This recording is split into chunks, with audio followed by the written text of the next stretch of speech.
जीवनसाथी भाग 10. राघव आपल्या रूममध्ये आला. आपल्या आरामदायक बेडकडे पाहून त्याला खूप आनंद झाला. मी माझ्या बेडला खूप मिस केलं. तो बेडवर झोपत म्हणाला. इतक्यात आकाश त्याच्या रूममध्ये आला. Finally you did it. Akash त्याच्या जवळ बसत म्हणाला. त्याला बघून राघव उठून बसला. शेवटी तू अक्षराला घरी वापस घेऊनच आलास. वेल डन. पण मला वाटलं नव्हतं तुला हे जमेल. कसं केलंस हे सगळं? आकाश त्याला हायफाय करत म्हणाला. मी अक्षराची खूप मनधरणी केली आणि अक्षरा तयार झाली. राघव हसत म्हणाला. अक्षरा घरी वापस आली आहे. आता आपण बिझनेस डील क्रॅक करू शकतो.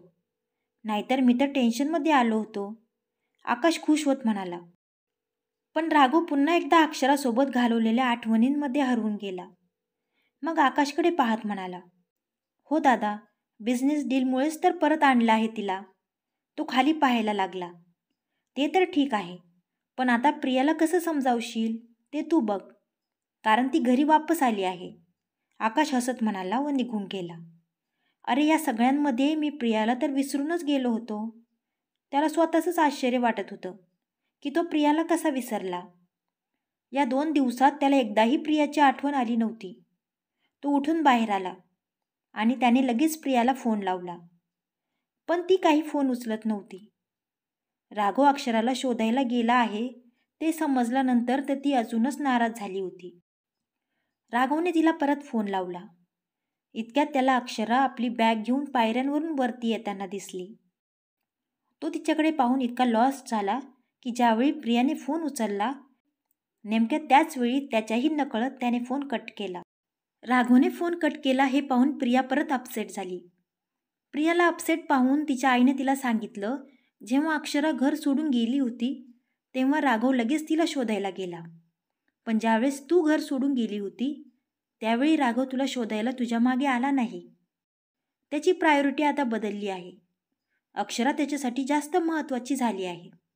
तिची आई तिचा ब्रेनवॉश करण्याचा खूप प्रयत्न करत होती. तिला कसंही करून प्रियाच्या मनातून राघवला काढून टाकायचं होतं. इकडे राघव बाहेर जाऊन शॉपिंग करून आला होता. अक्षरा आपल्या रूममध्ये बसून काहीतरी काम करत होती. राघवने तिला त्या बॅग दिल्या. मी तुझ्यासाठी काहीतरी आणलं आहे. राघव हसत म्हणाला.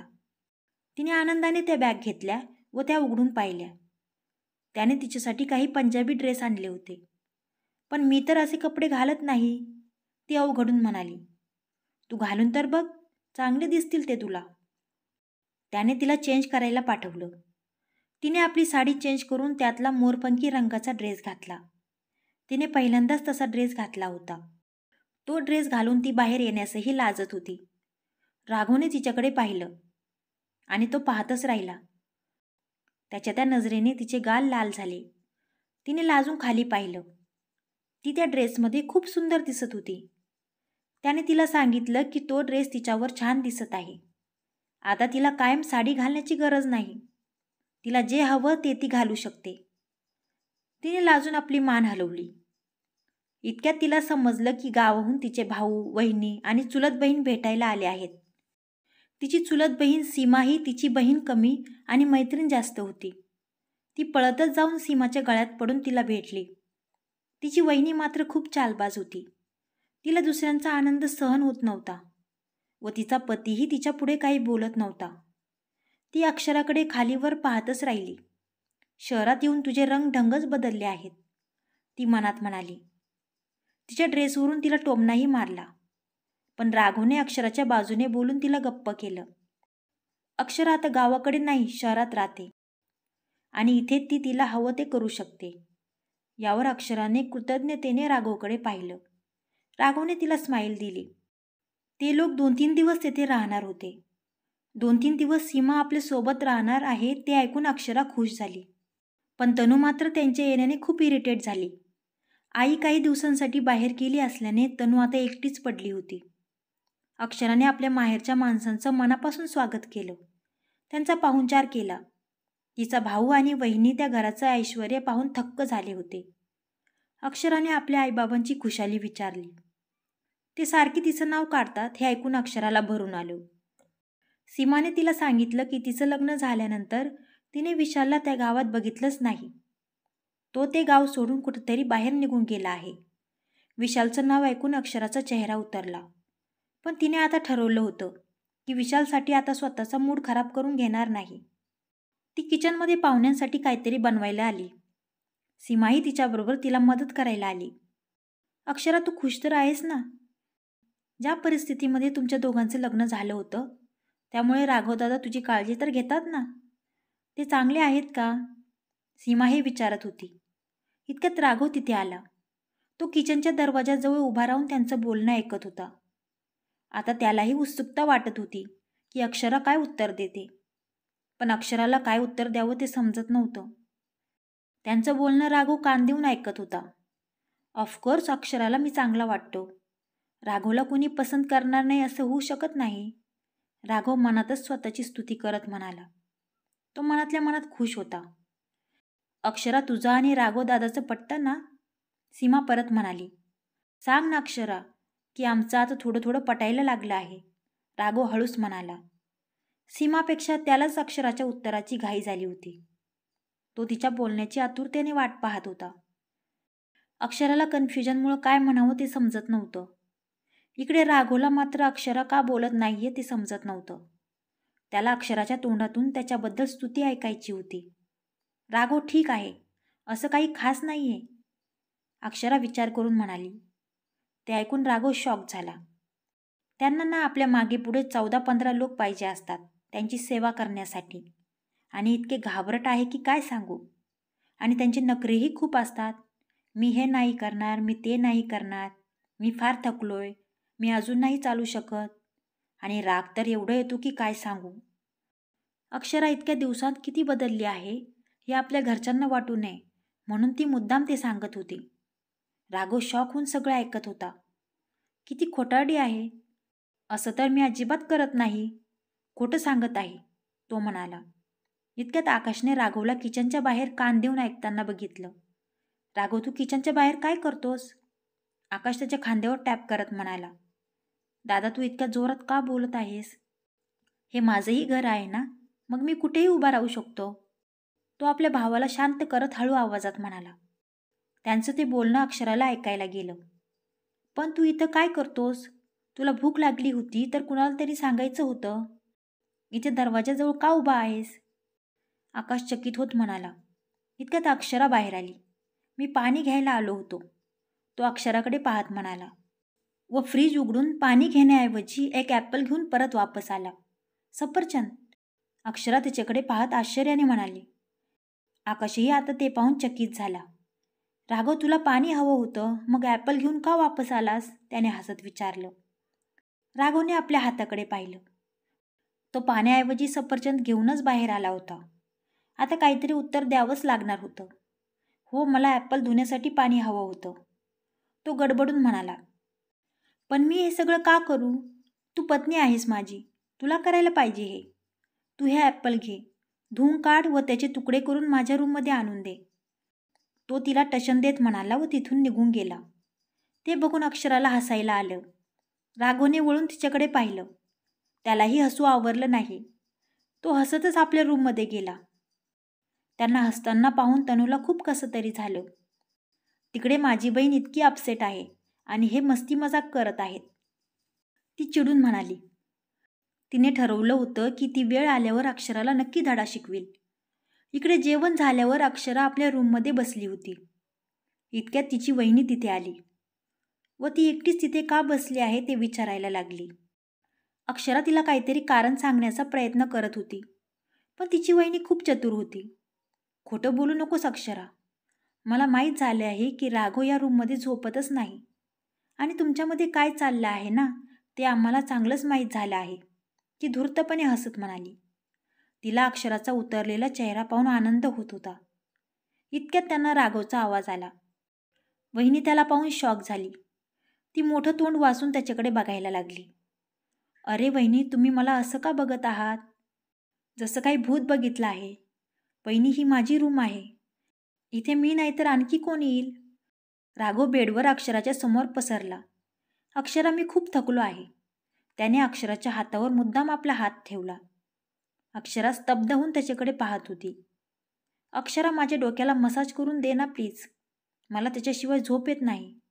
तो प्रेमाने तिच्याकडे पाहत म्हणाला. ते बघून वहिनीचा चेहरा उतरला. ती लगेच काहीतरी कारण सांगून बाहेर निघून गेली. तिला अक्षराला दुखवायचं होतं. विशालने तिला सोडलं होतं आणि आता राघवही तिला भाव देत नाही. पण राघवने येऊन तिचा सगळा प्लॅन उधळून लावला होता. ती जाताच अक्षराने आपला हात सोडवून घेतला व दरवाजा बंद केला. राघव हसत तिच्याकडे पाहत होता. अच्छा, तर मी तुमचं डोकं दाबायचं आहे आणि जोपर्यंत तुमचं डोकं दाबत नाही तुम्हाला झोप येत नाही. ती त्याच्याकडे रोखून पाहत म्हणाली. अरे यार, मी तर चांगला पती बनण्याचं नाटक करत होतो. तो हसत म्हणाला. जर मी असं म्हणालो नसतो तर तुझ्या वहिनीने आपल्यावर विश्वास ठेवला असता का? तो म्हणाला.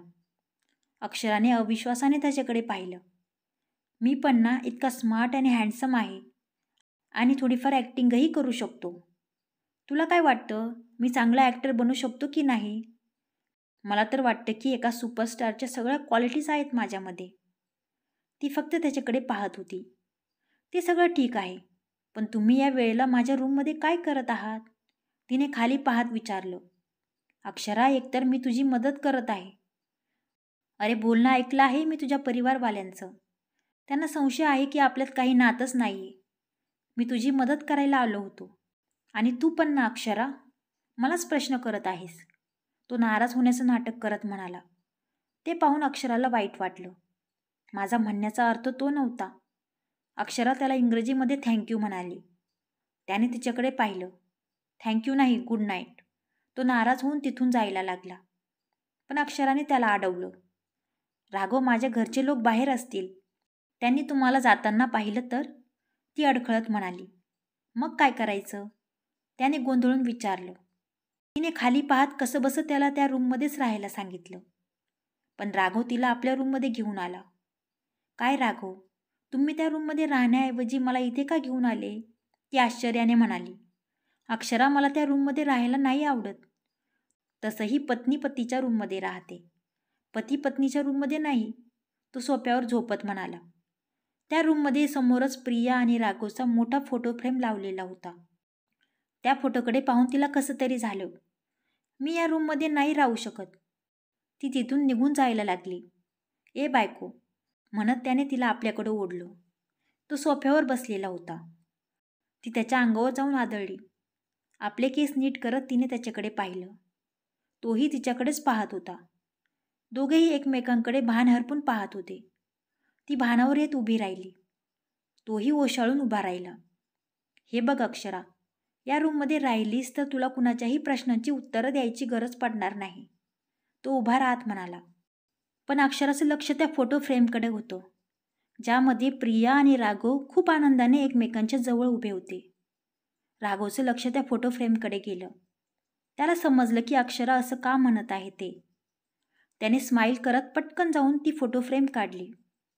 अक्षरा त्याला थांबवायला गेली. राघव, हे काय करताय? ती म्हणाली. घाबरू नकोस, मी फक्त प्रियाचा फोटो या रूममधून बाहेर काढत आहे. तिला माझ्या मनातून काढत नाहीये, तो हसत म्हणाला. अक्षराला फार गिल्टी फील होत होतं. राघवने तो फोटो कपाटात ठेवून दिला. त्याने अक्षराला बेडवर झोपायला सांगून स्वतः सोफ्यावर झोपला. त्याला लवकरच झोप लागून गेली. अक्षरा मात्र विचार करत पडली होती. तिने राघवकडे पाहिलं. मला नाही माहीत मी योग्य करते की नाही, पण मला इतकं माहीत आहे की राघव माझ्या हितासाठीच हे करत आहेत. मागील काही दिवसात किती उतार चढाव आले, पण त्यांनी एकदाही माझी साथ सोडली नाही. माझ्या घरच्यांना संशय येऊ नये म्हणून आज राघवने आपला स्वार्थ सोडून माझी मदत करण्यासाठी हे सगळं केलं आणि माझ्या घरच्यांसमोर माझा मान ठेवला. तिच्या नजरेत राघवबद्दल आदर वाढतच चालला होता. दुसऱ्या दिवशी सकाळी अक्षराला आधी जाग आली. ती पटकन फ्रेश होऊन आली व नाश्ता आणि चहा बनवून राघवसाठी वर घेऊन आली. राघव अजूनही झोपलेला होता. तिने खिडकीचे पडदे उघडून दिले. त्यामुळे सूर्याची किरणं त्याच्या चेहऱ्यावर आली. त्या किरणांमुळे इरिटेट होऊन त्याची झोप मोडली. तो पिलो आपल्या तोंडावर घेऊन परत झोपला. अक्षराने आता त्याला उठायला लावलं. काय करतेस अक्षरा, मला झोपायचं आहे, तो पडल्या पडल्या म्हणाला. तुम्हाला उठवण्याचा कार्यक्रम करत आहे. जरा उठून बघा, सकाळ झाली आहे. उठा आणि हा चहा घ्या. ती चहाचा कप हातात घेत म्हणाली, मला चहा नाही घ्यायचा, तो झोपेत म्हणाला. तिने चहाचा कप ट्रेमध्ये ठेवला व ट्रेमध्ये असलेला इंग्लिश न्यूजपेपर हातात घेतला. जर मला इंग्रजी येत असती तर किती बरं झालं असतं. मग मला हा पेपर वाचता आला असता आणि मला कुणीही गवारही म्हणालं नसतं. ती हळूच म्हणाली, काय म्हणालीस? काही नाही, उठा लवकर, तुम्हाला कामाला जायचं आहे. अक्षराने हसत उत्तर दिलं. यार, काल रात्री इतक्या मुश्किलीने तुला शोधून आणलं आहे मी. आज ऑफिसला नाही जाणार, तो म्हणाला. जावं तर लागेल, कारण आज तुम्हाला ऑफिसमध्ये प्रियाला भेटायचं आहे. प्रियाचं नाव ऐकताच राघव दचकून उठून बसला. मी तर विसरूनच गेलो होतो की मला प्रियाला भेटायचं होतं ते. ती आता माझा जीवच घेईल, तो टेन्शनमध्ये म्हणाला. जीव तर घेईल, पण जर जिवंत राहिले तर त्यांच्या एका प्रश्नाचे उत्तरही शोधून ठेवा, की काल रात्री आपण एकाच रूममध्ये का झोपलो ते. आणि जर प्रियाला वाईट वाटलं तर तुम्ही तिच्याशी वाद घालू नका. मला असं कोणतंही काम करायचं नाहीये ज्यामुळे प्रियाचं मन दुखावेल. जर त्यांना वाईट वाटत असेल तर तुम्ही त्यांना सांगा की आपण दोघं फक्त दोस्त आहोत, ती हसत म्हणाली. तुम्हा मुलींना मी कधीच समजू नाही शकत. एक तर मला तुझी मदत करायची आहे, पण तू म्हणतेस की तुझी मदत करण्याआधी मी प्रियाला विचारायचं, तो गोंधळून म्हणाला. त्याच्या चेहऱ्यावरचे हावभाव पाहून अक्षराला हसायला आलं. तुम्ही ना आम्हा मुलींच्या भावनांना कधीच समजू शकणार नाही. तुम्ही फक्त तुमचं काम सांभाळा, ती हसत म्हणाली. राघव तयार व्हायला गेला. प्रिया आजपासून ऑफिस जॉईन करणार होती.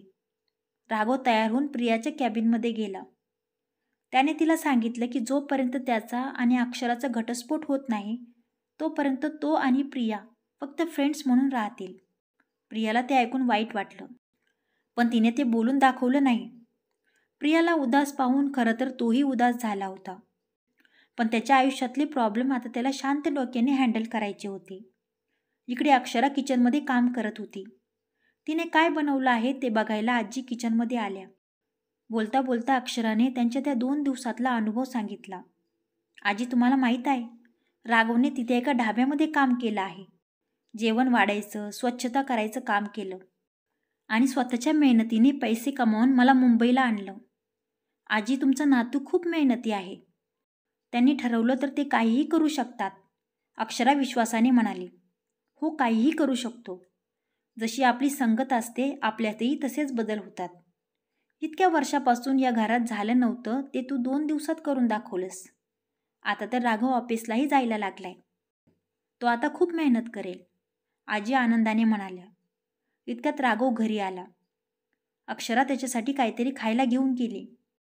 त्याने अक्षराला त्याच्या आणि प्रियात जे बोलणं झालं ते सांगितलं. अक्षराने त्याला सांगितलं की फक्त 6 महिन्यांचा प्रश्न आहे, त्यानंतर सगळं ठीक होईल. पण का कोण जाणे, राघवला 6 महिन्यांचा उल्लेख केल्यावर टेन्शन यायला लागलं होतं. त्यात तो अक्षराच्या वहिनीमुळेही थोडा टेन्शनमध्ये होता. तिची वहिनी मुद्दाम त्याच्यासमोर सारखा विशालचा उल्लेख करत होती. विशालचं नाव ऐकून राघव इरिटेट व्हायला लागला होता. त्या रात्री अक्षरा आणि सीमाने मिळून खूप सारे पदार्थ तयार केले होते. सगळे जेवायला बसले. अक्षराच्या वहिनीने मुद्दाम पुरीकडे पाहत म्हटलं की या पुऱ्या विशालला खूप आवडतात. ते ऐकून आता राघव चिडला. तो काहीही न बोलता जेवणाच्या ताटावरून उठून जाऊ लागला. आजीने त्याला विचारले की तो असा मध्येच उठून का जात आहे. त्याने उत्तर दिलं की त्याला ते जेवण आवडत नाहीये. त्याचे चॉईस वेगळे आहेत. तो सँडविच खाऊन झोपेल. तो नाराज होऊन गेल्यामुळे अक्षरा फार उदास झाली होती. तिला काय करावं ते समजत नव्हतं. तिचे डोळे भरून आले होते. या वहिनी काय करत आहेत आणि हे सगळं का करत आहेत. राघवला किती वाईट वाटलं असेल. आम्ही जरी आता दोस्त झालो असलो तरी सारखं सारखं त्यांच्यासमोर विशालचं नाव घेणं ठीक नाहीये. त्यांनी माझ्यासाठी इतकं केलं आहे. आता त्यांना आनंदी ठेवणं माझं कर्तव्य आहे, ती मनात म्हणाली. राघव खूप अपसेट होता. तो सोफ्यावर पडून झोपण्याचा प्रयत्न करत होता. इतक्यात अक्षरा तिथे आली. राघवने मान वर करून तिच्याकडे पाहिलं व परत डोळे मिटून घेतले. तिने बघितलं की तो कपडे चेंज न करताच झोपला आहे.